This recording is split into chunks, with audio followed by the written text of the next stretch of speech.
For those of you that are here all the time, praise God for every time. Okay, let's bow our heads in prayer, please. Father, we thank you so much. We praise your name. The words of these songs, Lord, how they tell the truth about you. God, all we got to do is believe, trust, and receive.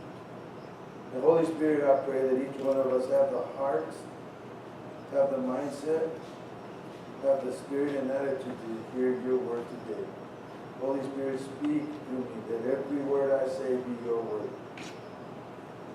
Holy Spirit, take control of everyone here today, Father. And I pray in your name that when you say, where two or more gather in my name, there am I in the midst of them. And you're here. It's felt. And Lord, you also promise that greater is he who is in us than he who is in the world. And you will defeat Satan right now, so that we can hear your message. We pray these things in your Son, Jesus Christ's name. Amen. All right, last time I spoke to you guys, I mentioned about a gift. And, well, I praise God. It fits. Okay, and all it costs was $0 and common sense or good sense to say, yes, I need suits. Okay, I shared, for those of you that are busy, last time I spoke, I shared about, I think I'm in need of new suits. And lo and behold, what does the Lord do? He sends a fellow coach of mine to the gym with suits. And this is one of them, not both. Okay? And I did mention about my extensive workouts that build the massive muscle units. I was a bit worried if they would fit or not. And it does very well, praise God. Okay? And it's dangerous being a workout freak because you see the weights that are around. So when you pass anything around, you want to pick it up, a donut, a hamburger, a pizza, stuff like that. You just work these out. But I praise God. I praise God. Okay, then let's get started. The first thing that I want to say, I was listening to Chuck Swindoll this morning, and he said this. Says, God will never make us so busy that we don't have time for him. God will never make us so busy that we don't have time for him. And that means prayer and reading the word. Prayer and reading the word. That has nothing to do with the message, but for today, but I believe God wanted me to say that because it's so true. So true. Okay, the second thing I want to do is, this is Memorial Day weekend, and you see these eagles right here?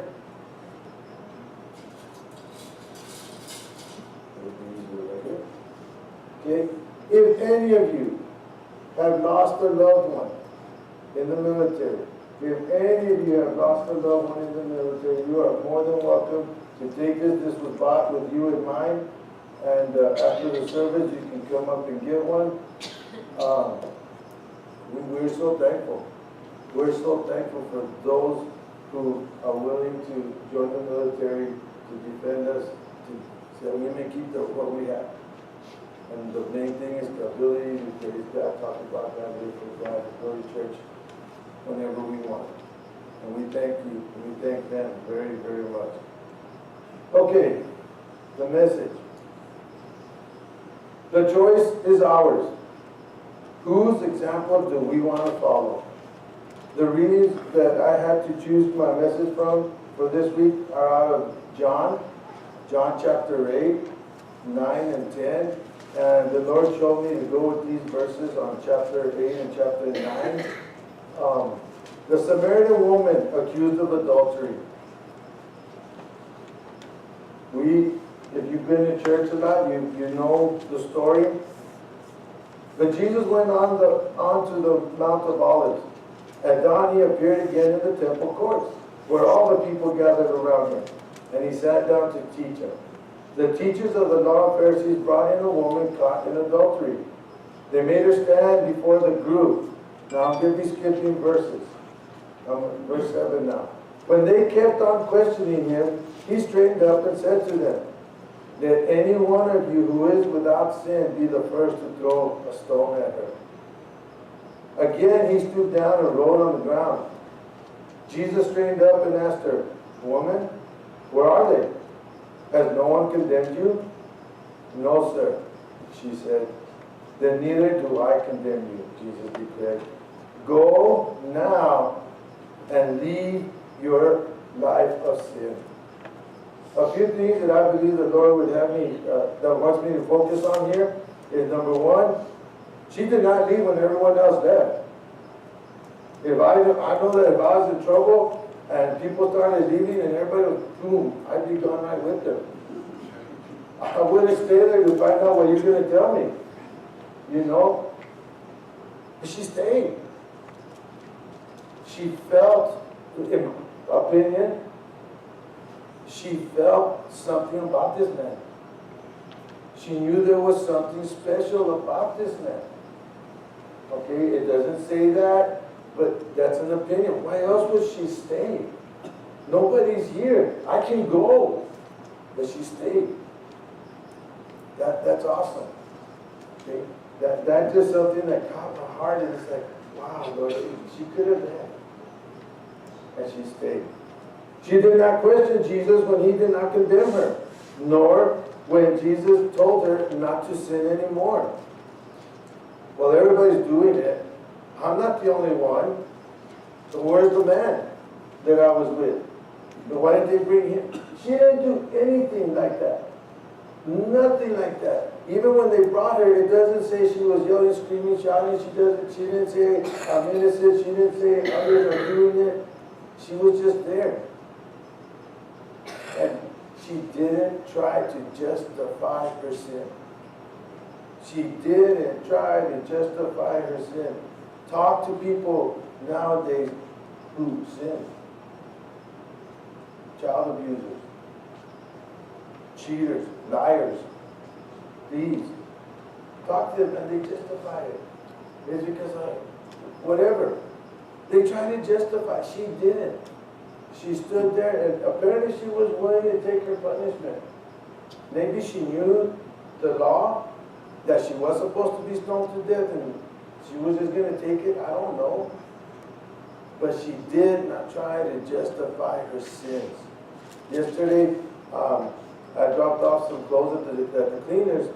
I did it on Thursday morning, and I met this young lady, maybe 19, and we talked, and then I went back yesterday to pick up the clothes, and she was there. And I asked her, where'd you go to high school? And pobrecita, she didn't get to go to Riverside. She had to go to another school. And she went to El Dorado. And then I asked her, do you play sports? And the reason I'm asking you, so you don't think I'm weird, but I'm a coach. And I work at Emmanuel Christian School, and I coach, oh, okay. So she told me that she played volleyball from freshman to her freshman year and then her senior year. And it's like, okay. So what happened to your sophomore and junior year? Well, and praise God, she got a little embarrassed or a little shy, and she kind of, well, I got pregnant. Because nowadays, it's almost a celebration that I got pregnant out of wedlock.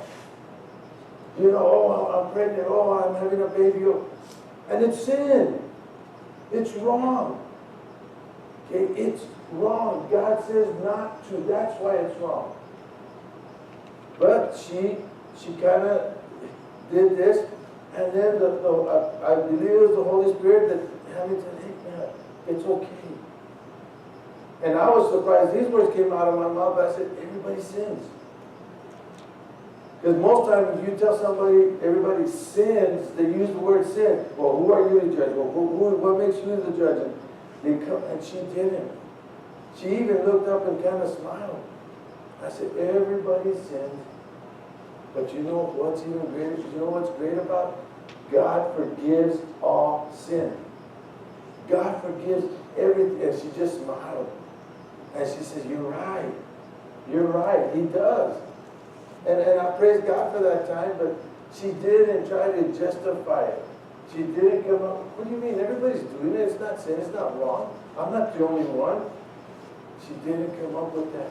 And I was able, we have elders cards, calling cards now, And I gave her one, and she took it. And the smile did not leave her face. I don't know what's going to happen. I don't know if she'll ever use it. I don't know if I'll ever see her at the dry cleaning again, but God put it together.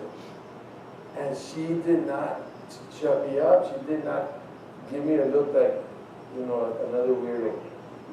She just listened and praised God. I left her with a smile because I believe it was the Holy Spirit that spoke. Nor when Jesus told her not to sin anymore.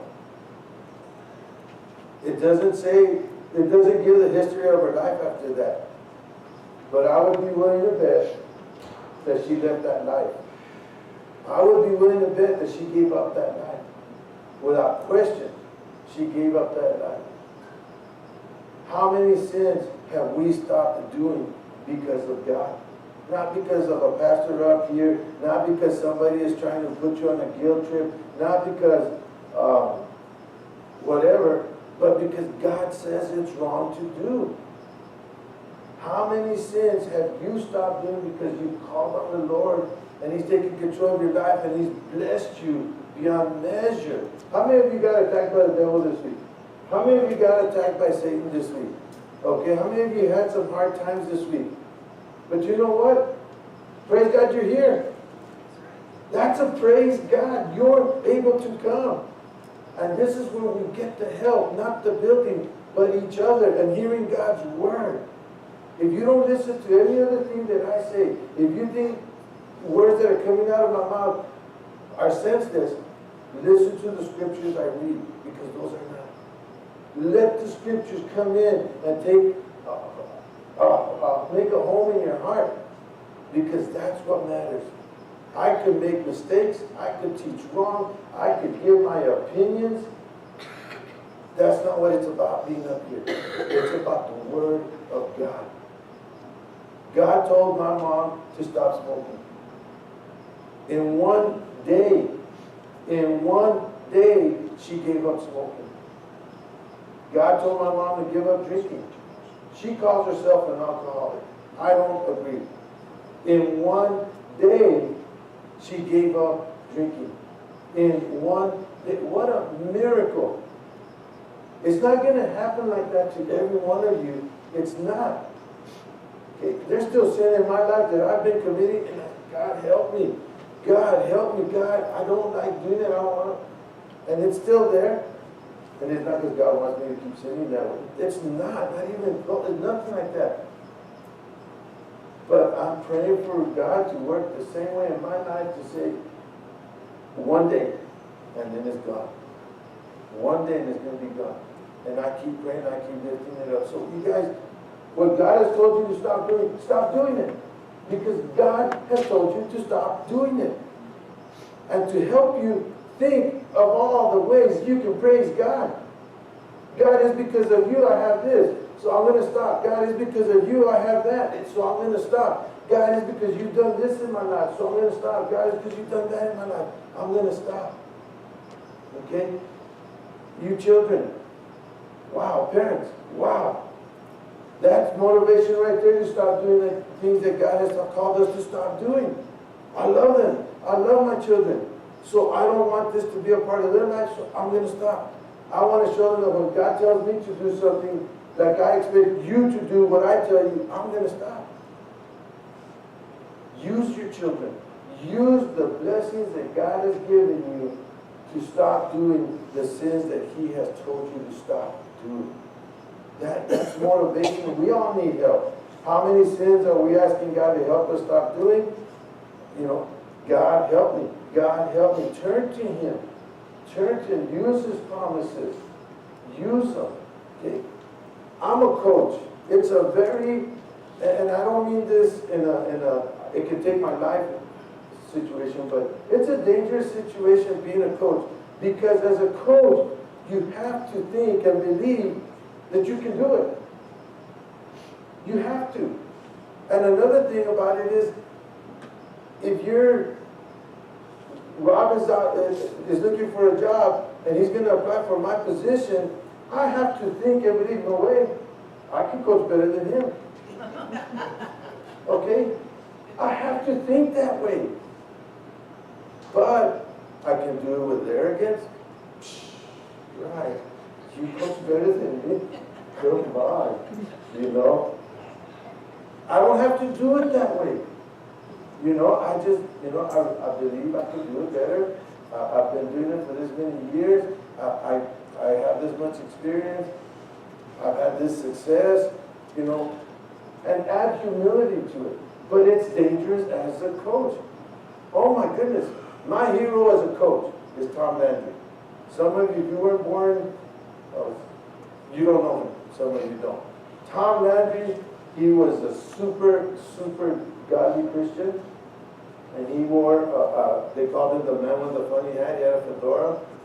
He always wore a suit to the football game. Always wore a suit to the football game. Okay, that was my hero. But you know how arrogant of a coach I got? Landry, what are you doing? Why did you do that? How could you call that play? I know better. You shouldn't have done that. To Tom Landry.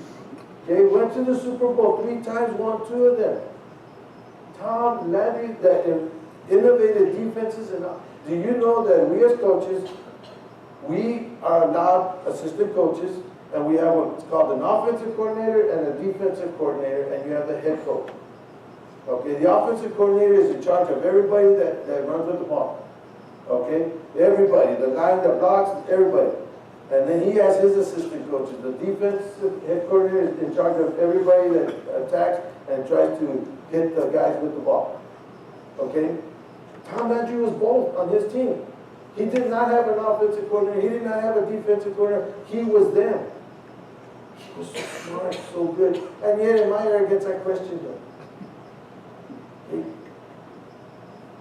how am I doing that in my Christian life? Am I doing that in my, God, that's not the way to go. God, that's not what you want from me.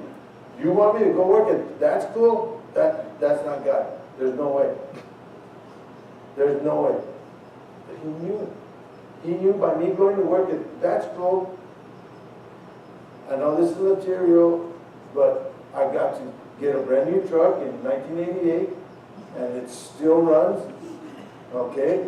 It still works hard, and even though it's a Ford, it works hard. It works hard, and it does the job still to today, okay?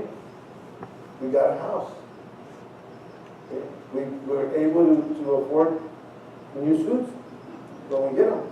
Okay? But the non-material things is because of an ex-student, my oldest was taken to a college that he was going to try out for a basketball team, and he made it. He got to play college basketball in a Christian school that drew him even closer to God.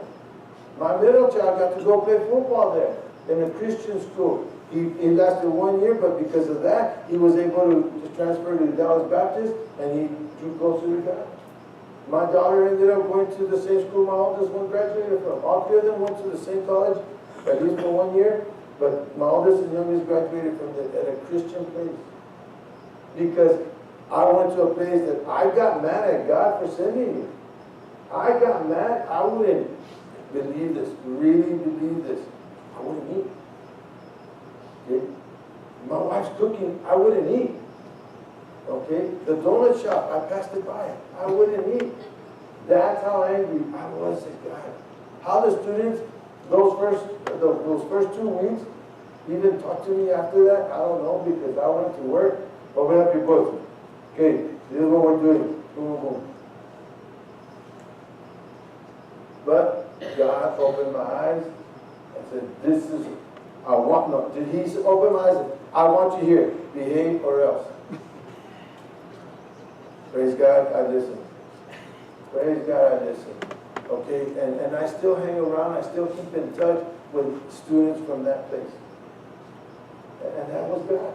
He knew what he was doing, so when he tells you to stop doing something, stop. He's got something in mind. He wants you to do something, do it because he's got something great in mind.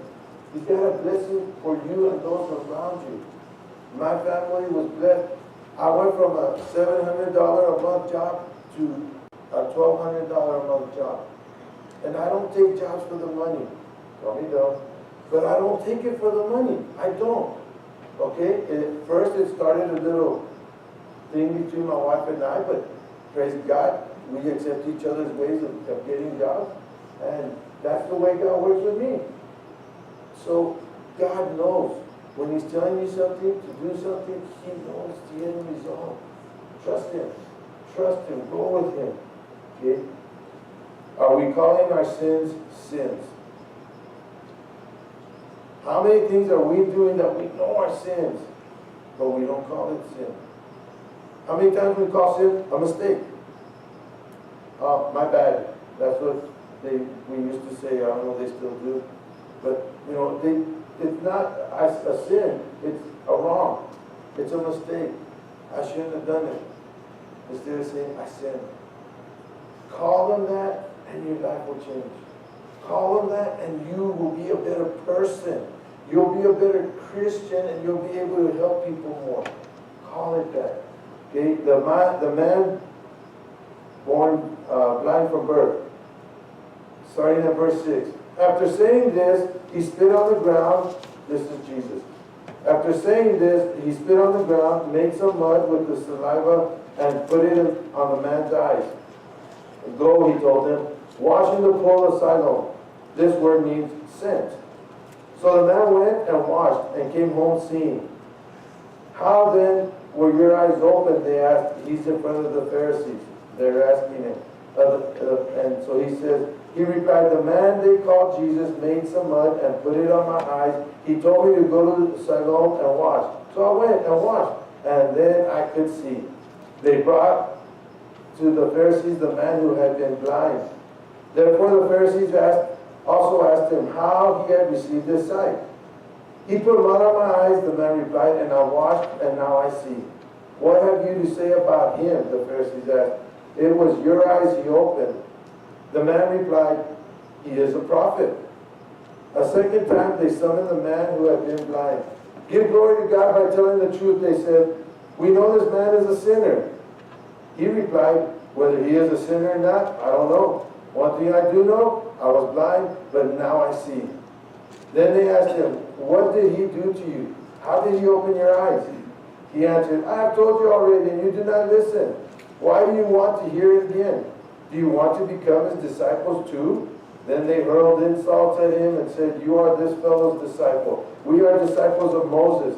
We know that God spoke to Moses, but as for this fellow, we don't even know where he comes from.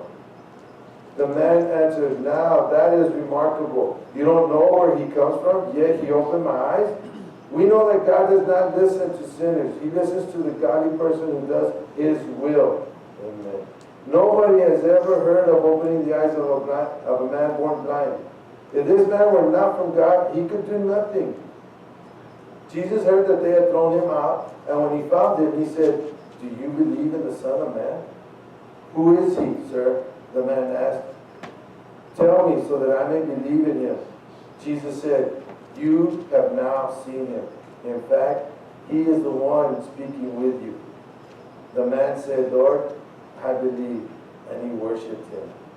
Wow. Something that we got to keep in mind is neither the woman nor the blind man were Christians when these events happened. None of them knew Jesus as their Lord and Savior when these things happened. But yet they obeyed Jesus without questioning him. They obeyed him. Now, I guess he couldn't see this, but how many of us would let somebody put mud made out of saliva on our faces, on our hands, anywhere on our bodies, period? They put them on his eyes. And they obeyed Jesus. Without knowing him as Lord and Savior, they obeyed him. How many friends do we have that know there's a God, that can feel the presence of a God? And all they need is for us to feed that, to water that, to nurture it by talking to them, by being the example God wants us to be to them. How many do we know that all we got to do is just open up the conversation, use God in something, and we've touched them. And God might be using us to lead them to him. Okay?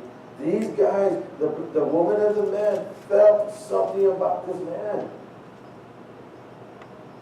Go to those people. Go to your family, your friends, your neighbors. They know about God. Now let's bring them the right God. Let's show them how to have that personal relationship with God. Allow yourselves to be used by God that way.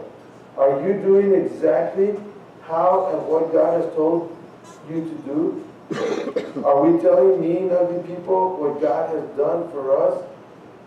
How much easier should it be for Christians to listen and obey God? How much easier? Confess your sins one to another. What do I do when I leave church? What do I do from Monday through Saturday? What movies do I allow these eyes to see? And I've shared with you guys, I am a movie buff. I am a movie buff. I love movies. Am I allowing the right ones to now be seen by these eyes and taken in by these hearts? Am I doing what I'm supposed to be doing as a Christian? I enjoy music a lot. I do yard work on the side, and I put the earbuds on, and I put the music on. What am I listening to? What kind of music? It's not a sin to not listen to Christian music. I had to realize that myself. God had to tell me that. I would feel guilty because I turn on KOP or the Christian station at 89.5. I put it somewhere. I start feeling guilty. You know what? It's not a sin. People are gifted. People are given gifts by God to make music. Okay? And if they make a beautiful love song, praise God. I'll go home and sing it to my wife. Okay? It's not a sin. So I don't want you to think that way, that every movie you see is wrong. No. But when God has told you don't go see that one, don't go see that one. I will tell you this. I will tell you this. The 10 Commandments does say not to use the Lord thy God's name in vain. Okay? Movies, even PG movies, will use the Lord's name in vain. Should we be watching it? Okay? It's a question, not a condemnation. It's a question that's between you and God. Talk to Him. Okay? Seek Him for that. Okay? What do we do when we leave church? We've got to think about that. Okay? And again, I have the easiest job in the world to live as a Christian because I work in a Christian place. So I can talk about God all I want. I can go to my fellow employees and ask for prayers. I can go to students and ask for prayers. You have it hard. You have it very, very hard. But God knew that you were stronger than I am. God knew that I'm a sissy, so I needed this. God knows that you're not. God knows you're not. And so, you need to be that. You need to be what God wants you to be at your jobs, at the mall, at the movies. He wants you, but He knows that you can do it. He knows that you have in you what He's called you to do. Now, the third example of choice that we have to follow is the Pharisees. Arrogant, selfish, proud, dressed in all kinds of jewels, and look at me, here I come. Okay? You have your choice. Who do you want? And these were people who taught the Word of God. The Pharisees were the ones that they went to church on Sunday to hear, to listen. Okay? Many people have been fooled by false teachers. Many wolves in sheep's clothing have come into this world and taken the lives that should have been God's. Who are you going to be? Who are you going to be compared to? Whose example are people going to say you're following? The choice is yours. The choice is ours. Understand this. Nobody's perfect. Because you sin does not mean you're a Pharisee. It means you're human. And so now all you got to do is say, God, I'm sorry, please forgive me. And then you go on living a Christian life. Okay? Don't be condemned by sin. Don't be condemned by sin. Everybody sins. The man speaking right now up here to you is a sinner. But forgive him. And will be continue to be forgiven as long as I live. And it's the same way with you. I'm not more special than you. Any man being up here is not more special than you. Okay? But God forgives. And remember that.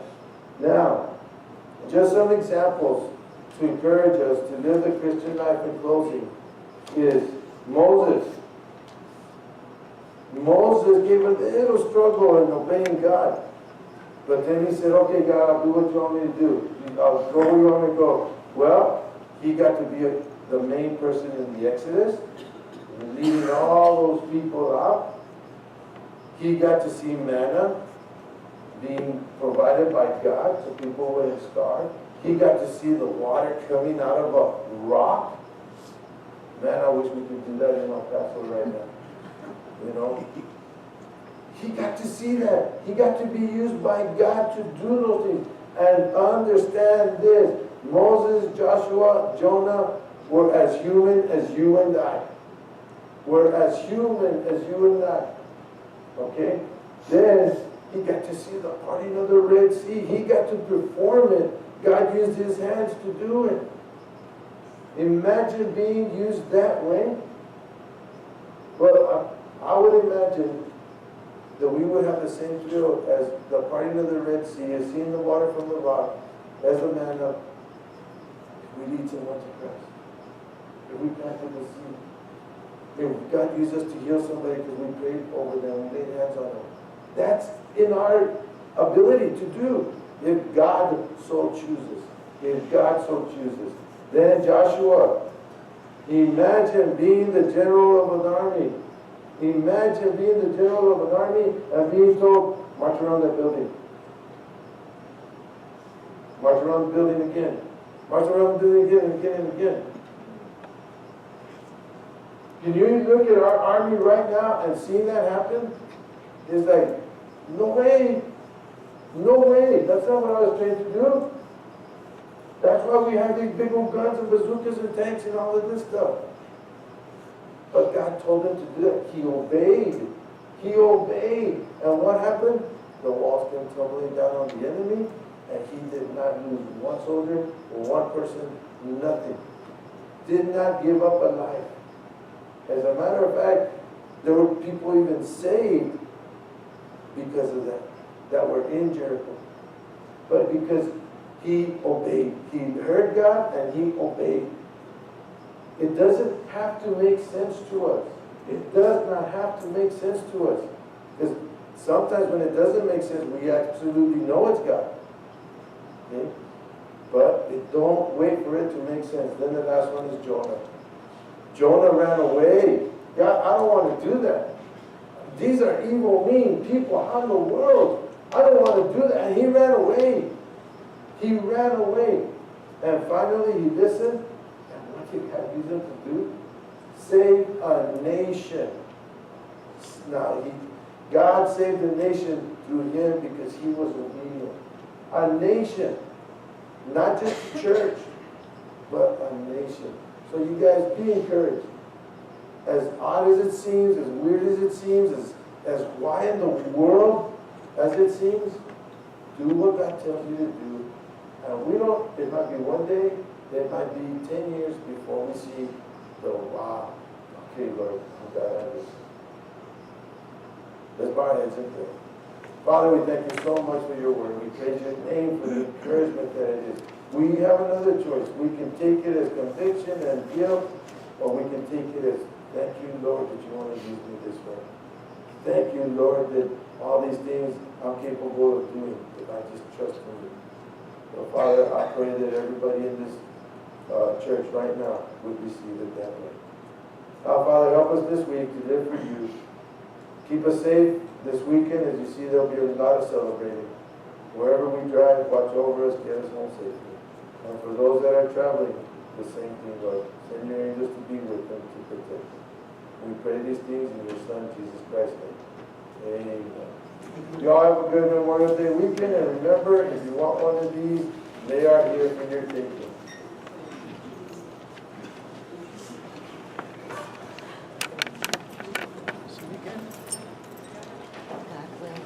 Okay.